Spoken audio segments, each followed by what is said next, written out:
Kids sleeping meditation. हे meditation कसं करायचं आहे आणि याचे फायदे काय आहेत ते मी या व्हिडिओमध्ये एक्सप्लेन करते।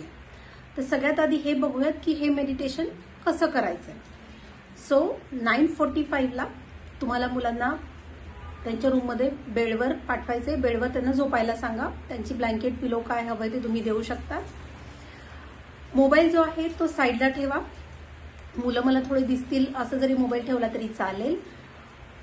मी इकडनं इन्स्ट्रक्शन्स देत जाईल। मुलं इन्स्ट्रक्शन्स ऐकता ऐकता झोपून जाऊ शकतात। काही मुलं गाढ झोपेत जातील, काही मुलं अर्धवट झोपेत असतील। दॅट इज ओके, काही त्याच्यात रॉंग नाहीये। मुलं गाढ झोपून गेले तर ते सरळ सकाळी उठतील, मी त्यांना उठवणार नाहीये। आणि काही मुलं जर त्यांचे उठले तर तेही ओके आहे, nothing wrong in that. So 50 मिनिटांनंतर तुम्हाला काय करायचंय, मुलांच्या रूममध्ये जा, त्यांचा मोबाईल हळूवारपणे उचलून घ्यायचा आणि त्यांना झोपू द्यायचंय। सो मुलं सकाळी लवकर उठतील, फ्रेश उठतात आणि छान अभ्यासालाही बसतात। ठीक आहे। सो हे झालं की मेडिटेशन कसं करायचंय। तर ह्या मेडिटेशनचा यूज कसा होतो किंवा मेडिटेशन करता करता मुलं झोपून गेली रुपाली मग ते कसं ऐकतील हा बऱ्याचदा मी ऐकलेला प्रश्न आहे। तर सगळ्या पॅरेंट्सला मला सांगायचंय की हे मेडिटेशन त्यांच्या इनर माइंडसाठी आहे। कारण त्यांच्या ज्या सगळ्या गोष्टी आहेत, कॉन्सन्ट्रेशन, टाइम मॅनेजमेंट किंवा या सगळ्या गोष्टी ज्या आपल्याला हील करायच्या आहेत त्या त्यांचे अंतर्मनातून येतात। आपण त्यांना बाह्यमनाने समजवत असतो, त्यामुळे त्यांना ते कळत नाही। त्यांना आतूनच द्याव्या लागतात आणि आतून द्यायच्या असतील तर त्यांना इनर माइंडला द्याव्या लागतात। आणि इनर माइंड त्यांचं जेव्हा ते झोपतात तेव्हाच इनर माइंड जागे होतं, म्हणजे हे मेडिटेशन तेव्हा जास्त बेटर वर्क करतं।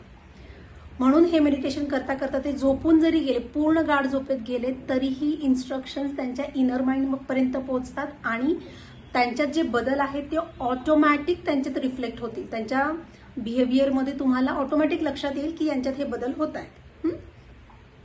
आता रिझल्ट वेगवेगळ्या पद्धतीने मिळू शकतात। काही मुलांना लवकर रिझल्ट मिळतात, काही मुलांना उशिरा मिळतात, पण रिझल्ट मिळतातच। पॅरेंट्सने जर थोडंसं पेशन्स ठेवलं तर त्यांना त्यांच्या मुलांमध्ये नक्की बदल दिसतील।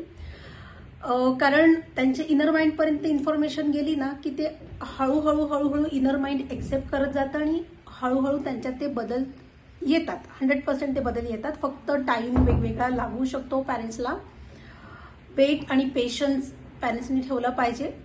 तर आता हा क्लास मंथली आहे, सो तुम्ही मंथली रिन्यू करू शकतात।